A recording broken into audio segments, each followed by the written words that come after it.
26 જૂનના રોજ ઉજવાતા માદક દ્રવ્યોના દુરુપયોગ અને ગેરકાયદેસર તસ્કરી વિરુદ્ધ આંતરરાષ્ટ્રીય દિવસ નિમિત્તે દહેજ પોલીસ સ્ટેશન દ્વારા જાગૃતિ એક પ્રશંસનીય પહેલ કરી જાગૃતિ સેમિનારનું આયોજન કરવામાં આવ્યું હતું। પોલીસ તંત્ર દ્વારા દહેજ જીઆઈડીસી વિસ્તારમાં આવેલા કોન્ટિનેન્ટલ કાર્બન કંપની ખાતે એક વિશેષ જાગૃતિ સેમિનારનું આયોજન કરવામાં આવ્યું હતું।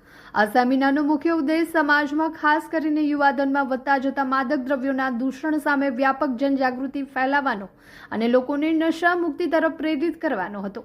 કાર્યક્રમ દરમિયાન ઉપસ્થિત કંપનીના કર્મચારીઓ અને સ્થાનિક નાગરિકોને નશાના કારણે શારીરિક, માનસિક અને સામાજિક સ્તરે થતા ગંભીર નુકસાન વિશે વિગતવાર માહિતગાર કરવામાં આવ્યા હતા। સાથે જ એક સ્વસ્થ અને નશામુક્ત સમાજના નિર્માણ માટે નાગરિકોની ભૂમિકા અંગે જરૂરી માર્ગદર્શન પૂરું પાડવામાં આવ્યું હતું। ઉલ્લેખનીય છે કે સંયુક્ત રાષ્ટ્ર દ્વારા દર વર્ષે 26 જૂને international day against drug abuse and illicit trafficking તરીકે મનાવવામાં આવે છે।